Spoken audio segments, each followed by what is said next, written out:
남미의 클럽 대항의 결승전을 치르기 위해서 콜롬비아로 비행기를 타고 이동 중에 비행기가 추락하는 사고로 그 비행기에 탑승했던 77명 가운데 6명이 생존을 합니다. 그리고 축구 선수, 그 밖에 축구의 관계자들, 코치나 감독 이런 관계자들까지 해서 한 프로축구팀의 탑승자 가운데 다 사망하고 3명만, 6명 가운데 3명이 프로축구팀에 해당되는 사람들이었다는 얘기죠. 말 그대로 축구팀 하나가 전멸하고 동료들이 다 죽었습니다. 그리고 살아남은 3명도 한 사람은 다리를 절단하고 또 한 사람도 축구를 다시 할 수 없을 것 같은 엄청난 부상을 당했고, 또 남은 하나도 언제 다시 축구를 할 수 있을지 기약할 수 없을 만큼 몸과 마음이 완전히 무너지고 극적으로 생명만 간신히 건진 상태입니다. 여러분, 살아남은 이 3사람이 감사도 하지만 같이 늘 그라운드에서 운동을 했던 동료들이 다 죽고 자기들만 살아남은 그 죄책감, 그리고 그 트라우마에 그들은 너무 괴로워서 다시는 축구를 할 생각조차도 엄두를 내지 않았습니다. 그런데 바로 그때 이 소식을 들은 전 세계 축구 팬들이 SNS로 이 생존자 3명을 위로하고 당신들 다시 그라운드에서 만나고 싶다라고 격려를 하기 시작했습니다. 얼굴도 모르고 인종도 다른 세계의 수많은 지구촌의 친구들이 이 3명에게 내가 너의 친구가 되고 싶다, 용기를 내라, 너를 응원하겠다.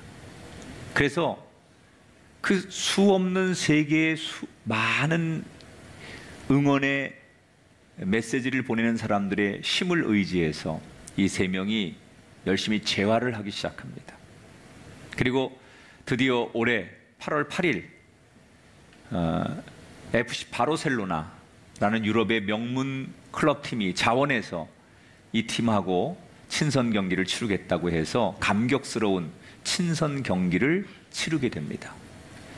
이때 부상당했던 그 생존자 가운데 몇 명이 나와서 정말 오랜만에 밝은 모습으로 세계 축구 팬들에게 인사하고 경기와 결과와 상관없이 그들이 다시 일어났다는 것에 대한 그 의미를 전하며 감동 어린 경기가 펼쳐졌다고 합니다. 우린 인생을 살다 보면 크고 작은 어려움들을 만날 때가 많습니다. 그 어려움들을 만나면 인간은 감정적으로 두려움이라는 생각을 다 갖게 됩니다. 두렵지요. 그래서 되게 많은 사람들은 이 두려움의 감정을 이기기 위해서 주로 술을 마시거나 쾌락을 쫓아가거나 세상의 방법을 선택합니다. 그런데 두려움을 이기려고 술을 선택하고 세상의 방법을 선택하지만 잠시는, 오늘 밤은 두려움을 잊게 해줄지 몰라도 내일 아침이 되면 다시 여전히 두려움은 내 앞에 존재한다는 거예요. 그래서 우리 인간이 평생을 살아가면서 만나는 이 두려움의 문제를 어떻게 극복할 것이냐. 오늘 사도행전 4장에 보면 베드로와 요한이 말 그대로 살아가는 인생 속에 너무 큰 어려움과 두려움의 문제를 만났지만 그 문제를 임시 방편의 방법이 아닌 아주 근본적으로 해결하는 이야기를 소개해주고 있어요. 자, 지난 시간에 성전 앞에서 구걸하던 안진뱅이를 고친 베드로와 요한의 이야기를 소개해드렸습니다. 자, 이 모습을 지켜보던 사람들이 베드로와 요한이 안진뱅이를 예수님의 이름으로 일으키니까 사람들이 막 몰려들어서 베드로 요한에게 묻는 거예요.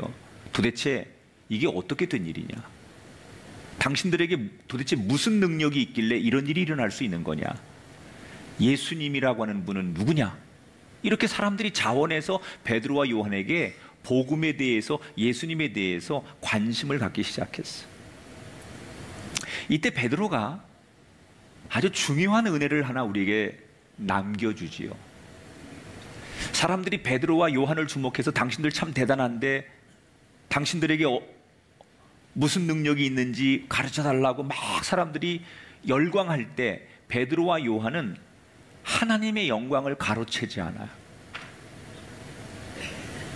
뭐라고 얘기해요? 내게 능력이 있어서가 아니라 예수 그리스도의 이름으로 고친 겁니다. 여러분, 우리가 신앙생활하면서 범하는 많은 죄 가운데 하나 하나님의 일을 해놓고서 하나님이 받으셔야 될 그 영광을 인간들이 때때로 가로챈다는 거예요. 지난주에 우리는 사실 엄청난 일을 했습니다. 10,000명 이상이 모이는, 11,000명 이상이 모이는 걷기 대회를 첫 번째 행사에서 우리 교회가 해냈거든요. 모든 관계자들이, 안산의 크고 작은 단체들이 다 기겁을 하는 거예요. 기독교 연합회가 다 모여도 10,000명을 못 모으고, 관에서 주도를 해도 그렇게 모이지가 않는데, 한 교회가 이렇게 시작한 일의 첫 번째 행사에서 11,000명이 넘게끔 사람들이 모여서 생명이 얼마나 귀한지를 전하는 캠페인에 수없는 사람들이 놀란 건 사실이에요. 중앙에 있는 언론사들도 수십 군데에서 보도를 하면서 이 행사에 대해서 엄청나게 긍정적인 평가를 했어요. 근데 제가 돌아와서 일체 우리 스태프들에게 수고했다는 말 한마디 이외에는 냉정하게 평가에는 하겠지만 이거에 들뜨지 말아라. 왜? 이 모든 영광을 하나님이 받으셔야지. 야, 꿈의 교회 정말 대단하더라. 김학중 목사 정말 잘하더라. 이런 소리를 듣는 게 우리의 목적이 돼서는 안 된다는 거예요. 여러분, 우리가 찬양을 하고 섬김을 하고 봉사를 하고 많은 헌신을 할 때 그 결과 앞에서 하나님이 받으셔야 될 영광을 가로채는 일이 없게 되길 주 이름으로 축원합니다. 이 베드로와 요한은 사람들이 열광할 때 제가 한 게 아닙니다. 예수님이 하신 겁니다. 예수님이 살아나셨습니다. 그리고 자기들이 경험한 예수님을 전하기 시작하는 거예요. 3년 동안 자기들이 가까이서 봤던 예수님은 어떤 분이고 어떤 복음의 능력과 그분에게 영적인 능력이 있는지를 전하고, 그분이 왜 십자가의 고난과 죽음을 만나셨고 부활하셨으며 다시 승천하신 이야기를 대중들에게 사실 그대로 그들은 전하기 시작했어요. 자, 이런 상황 속에서 오늘의 본문이 이어집니다. 1절, 3절 정리된 이 성경을 화면을 통해서 같이 읽어보겠습니다. 시작. 사도들이 백성에게 말할 때 제사장들과 성전 맡은 자와 사두개인들이 이르러 그들을 잡음에 날이 이미 저물었다. 자, 베드로 요한이 사람들에게 예수 그리스도를 전하고 있었습니다. 그때 제사장과 성전을 관리하는 책임자들 그리고 사두개인들, 이 사람들이 뛰어와서 부활을 전한다는 죄목으로 베드로와 요한을 체포했어요. 그리고 곧바로 이 두 사람에게 종교 재판을 진행하려고 해요. 자, 여러분, 왜 이 사람들은 부활을 전하는 게 뭐가 잘못됐다고 베드로와 요한을 체포했을까요? 이 사람들의 논리는 이런 거예요. 예수는 분명히 죽지 않았느냐? 십자가에 로마를 반역하고 신을 모독한 죄로 죽었는데 그 죽은 예수를 다시 끄집어내서 죽은 예수를 팔아서 사실이 아닌 걸 가지고 너희들이 세상 사람들을 현혹하고 질서를 어지럽히고 평화를 깨고 있으니 너희들 용서할 수 없다. 죽은 예수를 이용해서 이 세상을 혼란을 부추기는 너희들을 용서할 수 없다. 그런 논리로 지금 베드로와 요한을 체포한 거예요. 여러분, 사탄은 한 공동체, 은혜로운 공동체, 성령이 역사할 때 그 은혜를 깨기 위해 사탄이 뭘 하느냐? 외부에 있는 멀리 있는 세력들을 동원하지 않아요. 항상 보면 때로는 가정 안에서 가족이 제일 나한테 힘든 방해자가 되기도 하고, 교회도 보면 외부의 핍박이 문제가 아니라 내부적인 시기와 분열과 다툼이 항상 교회의 제일 큰 문제예요. 가장 가까운 사람들이 고통을 주지 멀리 있는 사람을 사탄은 활용하지 않아요. 대제사장이면 여러분 성직자들 아닙니까? 예배를 관할하고 제사를 집행하는 하나님의 종들이에요. 그리고 성전을 늘 책임지는 사람들, 이 사람들은 성전에서 일을 하는 사람들이에요. 사두개인들 똑똑한 사람들이에요. 하나님을 믿는 사람들이에요. 다만 부활이라든지 이런 거를 받아들이지 않는 사람들이지 이 사람들이 하나님을 부인하는 사람들이 아니에요. 같은 유대인들이에요.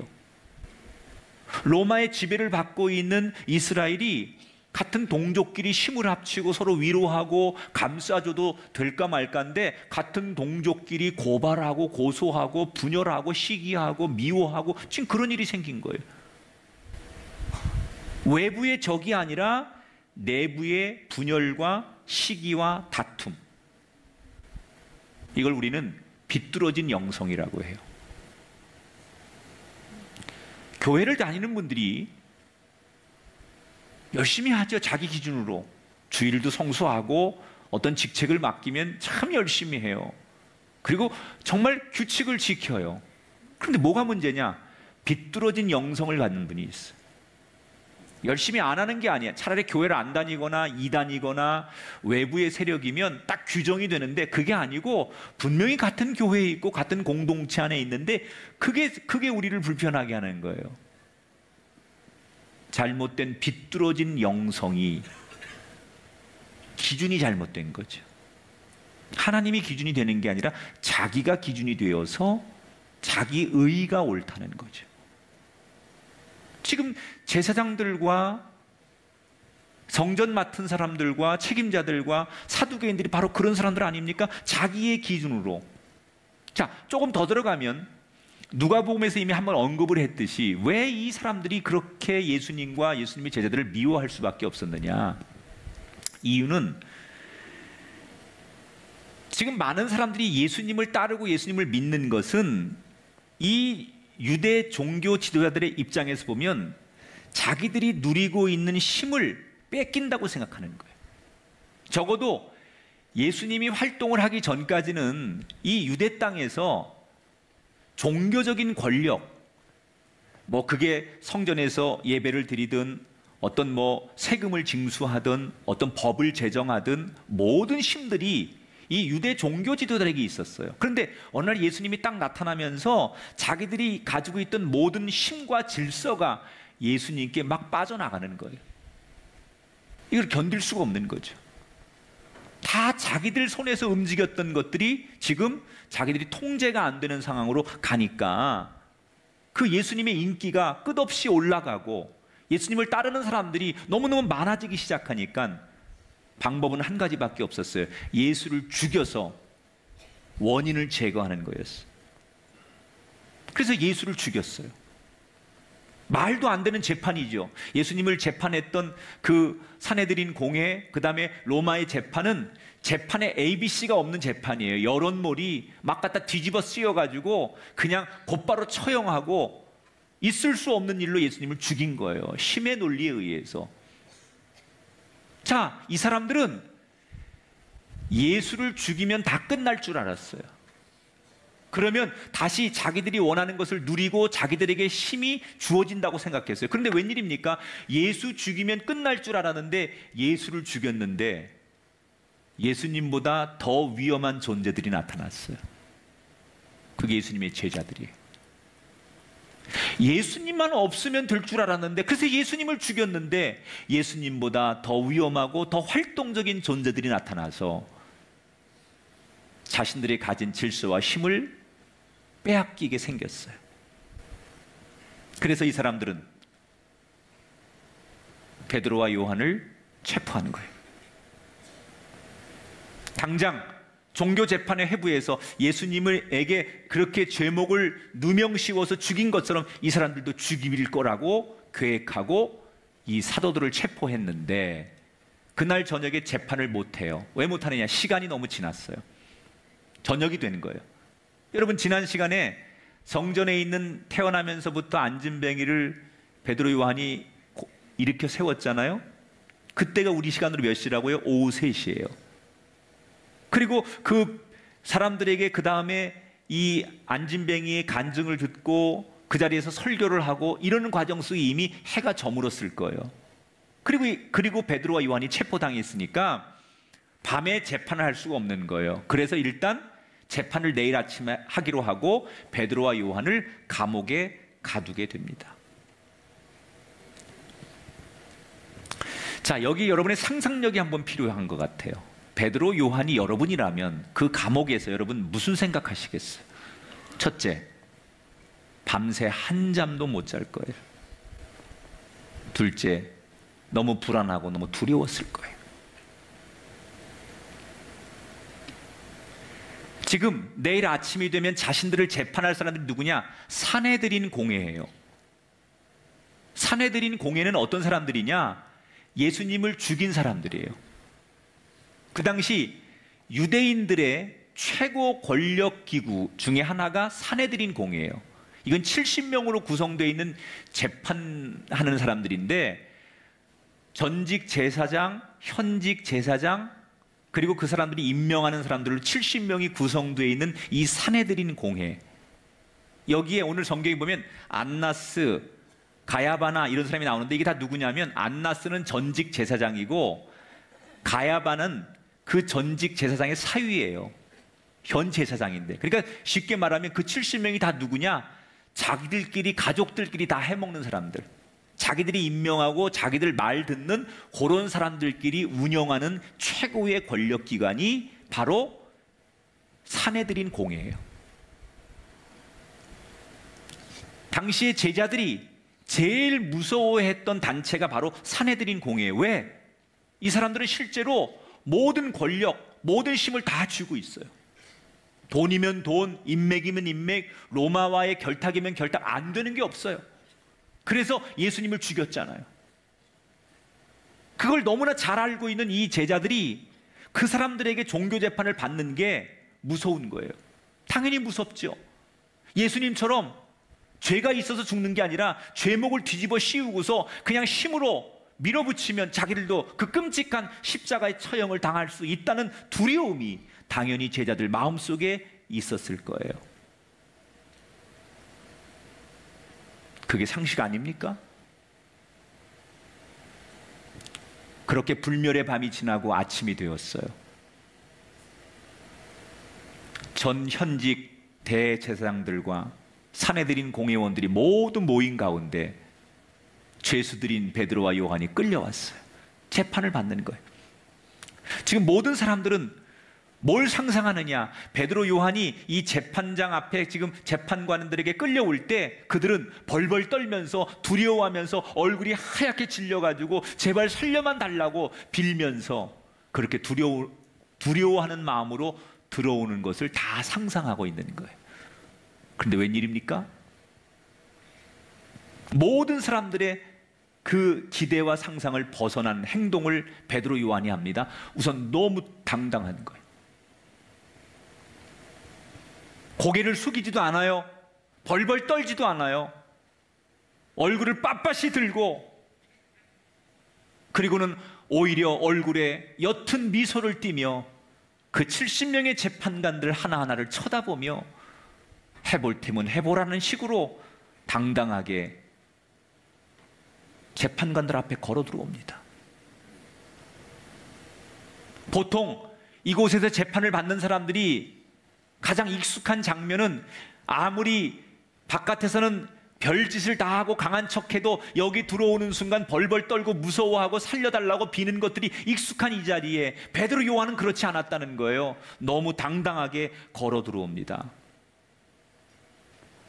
여러분, 우리가 아는 베드로는 어떤 사람이었습니까? 몇 주 전에 예수님이 십자가에 처형당하기 전에 두려워 자기도 같은 공범자라는 얘기를 듣고 싶지 않아서 그게 무서워서 도망치고 숨었던 사람, 자기의 의견 하나를 누구 앞에 떳떳하게 드러내지 못한 연약하고 한 계집 종만큼도 못한 볼품없는 인생, 능력이 그거밖에 안 되는 사람이 베드로였어요. 그런데 불과 몇 주 만에 어떻게 이렇게 당당하고 어떻게 전혀 다른 사람으로 돌변할 수 있도록 무엇이 그를 이렇게 만든 걸까? 그 힌트가 오늘 10절에 나와요. 자, 같이 읽어볼게요. 10절. 너희가 십자가에 못 박고 하나님이 죽은 자 가운데 살리신 나사렛 예수 그리스도의 이름으로 너희 앞에 섰느니라. 따라합시다. 예수님의 권세만 바라봅니다.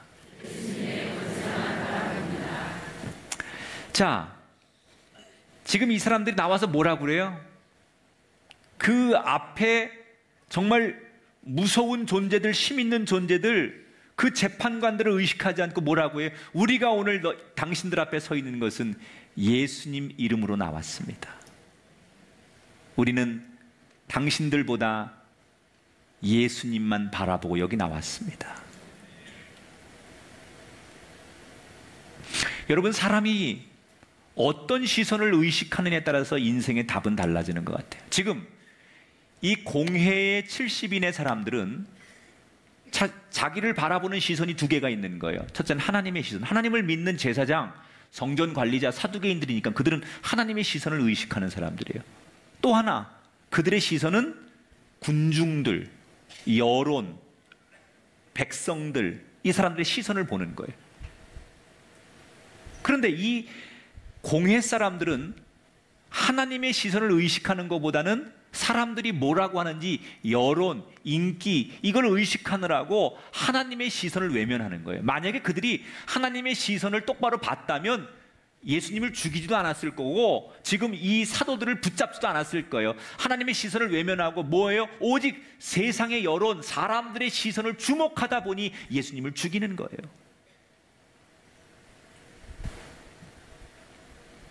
그런데 베드로와 요한은 어때요?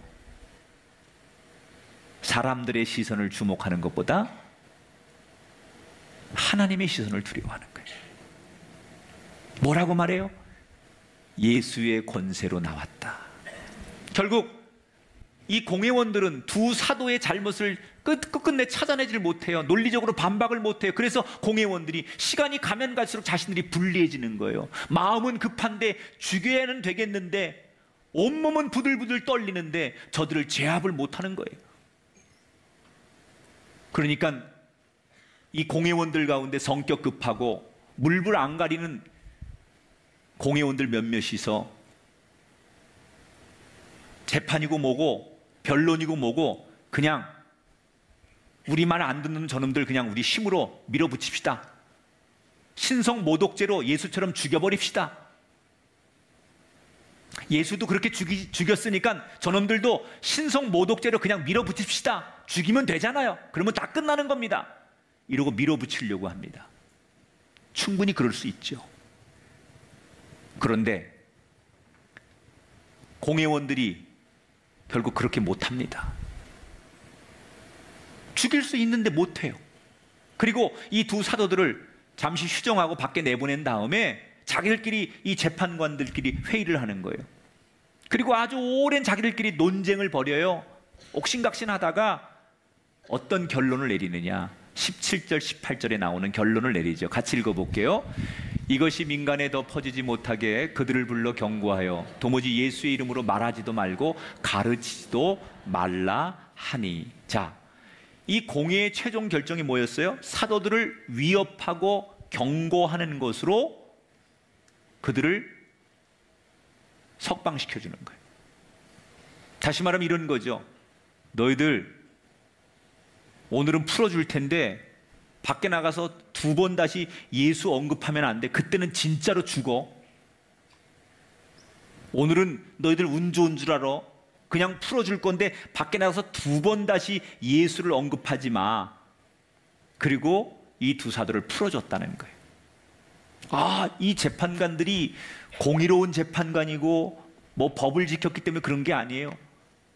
두 사도가 풀려나가서 이 걸어나가는 뒷모습을 보면서 나머지 70명들이 온몸을 부들부들 떨기 시작합니다. 저놈들을 죽였어야 되는데 우리가 죽이지 못하고 저렇게 제 발로 걸어가게 만들다니 수치와 모욕감을 느껴요. 여러분, 우리 하나님은 참 멋진 분이에요.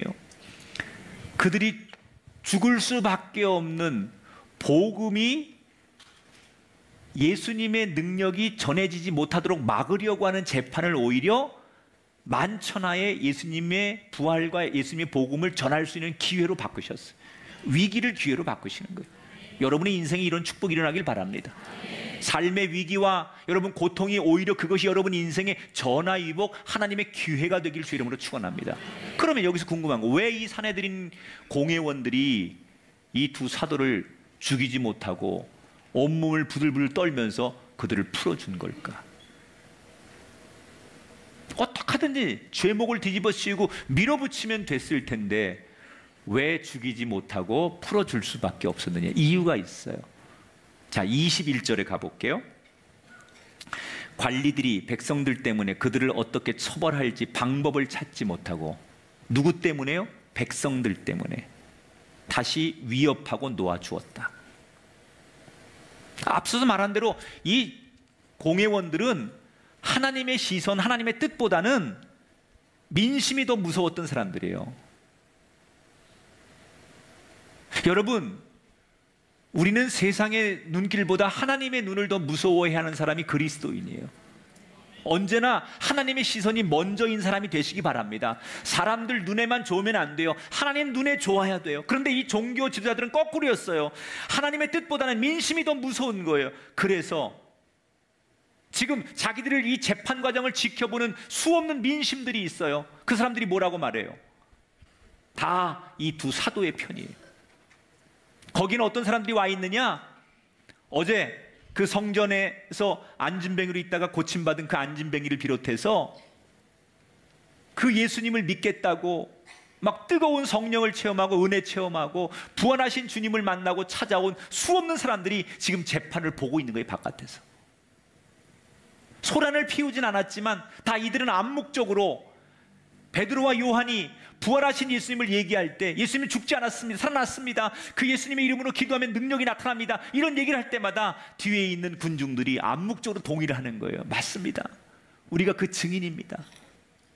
그 안진뱅이 같은 사람은 아마 밖에서 울면서 저 사도들의 말이 맞습니다, 나는 안진뱅이였는데 저분들이 예수의 이름으로 나를 일으켜 주셨습니다, 나를 고쳐주셨습니다, 내가 증인입니다. 그리고 울면서 그들은 항변했을 거예요. 이 70명의 재판관들이 처음에는 이 두 사람만 불러다가 그냥 인민재판, 여론재판식으로 밀어붙여서 죽이려고 했는데 저 밖에 있는 민심들이, 밖에 증인들이 이 사도들을 변론해 주는 거예요. 그래서 그들은 그 민심이 무서워서 이 사도들을 변호해 주는 증인들이 너무 많아서 둘을 죽일 수가 없었던 거예요. 여기에 중요한 메시지가 하나 있어요. 오늘날 한국교회나 신앙과 믿음을 지키는 성도들이 참 어려운 시대예요. 그 어느 때보다도 신앙을 지키고 믿음을 지키고 하나님 앞에 우리가 이 거룩하게 살아간다는 게 참 힘든 세상이에요. 얼마나 많이 우리를 괴롭히는지 몰라요. 그런데 여러분, 그 세상에 우리를 힘들게 하고 우리를 넘어뜨리려고 하는 그 사람들 앞에서 그 두려움을 이기는 방법 중에 하나가 뭐냐? 왜 한국교회가 지금 힘을 잃어가고 있느냐? 저는 그 이유가 우리가 증인으로 살지 않기 때문에 그래요. 세상은 이 두 사도를 넘어뜨리고 어떻게 죽이려고 하는 것처럼 모든 세상의 언론과 기관과 힘과 모든 것들이 하나님의 진리를 막으려고 하고, 여러분, 예수님의 부활을 부인하려고 하고 신앙을 인정하지 않으려고 해요. 그런데 우리가 그것을 막아내는 유일한 힘이 뭐냐? 비록 우리가 숫자가 많지 않아도 내가 만난 예수님을 내 입으로, 내 삶으로 증언해야 돼요.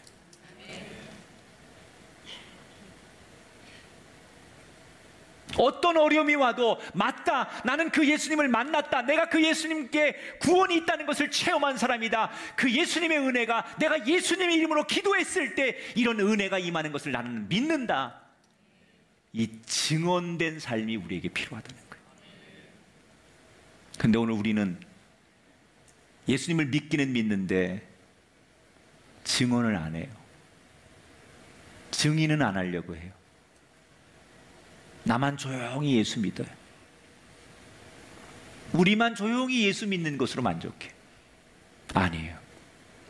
진짜 우리에게 필요한 건 내가 예수 믿는 것을 증언하는 인생이 필요한 거예요. 그래야 두려움을 이겨요. 야, 저 사람 보니까 예수가 진짜 있는 것 같아. 야, 저 사람 보니까 기도의 능력이 존재하는 것 같아. 저 사람 보니까 교회가 좋은 데인 것 같아. 저 사람 보니까 예수 믿어야 될 것 같아. 이게 뭐예요? 내가 그 누군가에게, 세상 사람들에게 예수쟁이로 증언이 되는 삶을 살면 세상을 겁낼 이유가 없어요. 왜? 우리가 예수의 증인으로 살면 그 뒤는 하나님께서 돌보시고 책임져 주십니다. 하나님을 위해서 예수님의 증인으로 우리가 산다는데 그 뒷일을 하나님께서 책임져 주시지 않겠습니까? 여러분이 무슨 일을 하든지 어디를 가든지 여러분의 인생을 하나님이 책임져 주신다는 거예요. 오늘 우리에게 필요한 건 예수 증인이 되는 거예요. 증인이 되라고 하면 우리는 굉장히 거창한 생각을 많이 하는데 아니에요. 우리의 말 한마디, 우리의 작은 행동, 우리의 표정 하나가 예수님을 증언하는 거예요. 사도 바울이 고린도 후서 2장 15절에 이런 얘기합니다. 같이 읽어봐요. 우리는 구원받는 자들에게나 망하는 자들에게나 하나님 앞에서 그리스도의 향기라. 당신을 보니까 진짜 예수가 있네요. 당신을 보니까 예수 향기가 나네요. 당신을 보니까 예수님이 살아계신 것 같네요. 당신을 보니까 예수 따라가야 되겠네요. 내가 이런 증언을 듣는 인생이 돼야 된다는 거예요. 그래야 이 세상이 두렵지 않아요.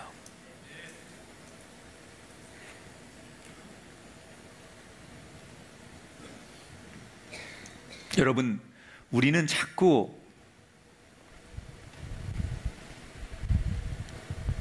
예수님을 감추려고 해요. 우리가 세상에 나가서 내가 믿는 예수를 가능하면 감추려고 해요. 여러분, 그리스도를 감추는 인생이 되지 마세요. 왜 여러분 그리스도를 감춥니까? 왜 복음을 감춥니까? 왜 복음의 능력을 여러분 자꾸 왜 감춥니까? 나로 하여금 이 복음이 드러나고, 나로 하여금 십자가가 드러나고, 나로 하여금 예수님이 드러나야 되는데 내가 자꾸 감추는 거예요. 내가 믿는 예수를 자꾸 숨기는 거예요. 증언된 인생, 증인으로 살지 않아요. 감추기에 급급해요. 내가 믿는 예수 별거 아닌 것처럼 내 스스로 감추는 거예요. 그러니까 세상이 점점 더 무서워지는 거예요. 예수 믿는다는 것조차도 부끄러워 얘기하지 못할 만큼 예수를 감추는 세상이 됐다는 것, 이것이 복음의 능력을 잃어버리게 만들었다는 거예요. 증언자가 되십시오. 복음의 증언자가 되시고 예수의 증인이 되십시오. 그래야 복음의 능력이 나타나는 거예요. 말씀을 정리합니다. 우리 모두는 연약한 인간이에요. 우리 앞에는 아무리 우리가 예수를 믿지만 수없는 시련과 고난, 때로는 피할 수 없는 두려움을 만나요. 그러나 성령과 동행하면 어떤 두려움도 이기게 될 줄 믿습니다. 그 성령은 우리에게 예수 권세만 바라보게 합니다. 그 성령은 우리로 하여금 예수의 증인이 되게 만듭니다. 사랑하는 여러분, 성령 충만하십시오. 그리고 예수 권세만 바라보고 예수 감추지 마시고 예수 드러내는 증인으로 살아가는 이 땅의 사도들이 되시기를 주님의 이름으로 축복합니다.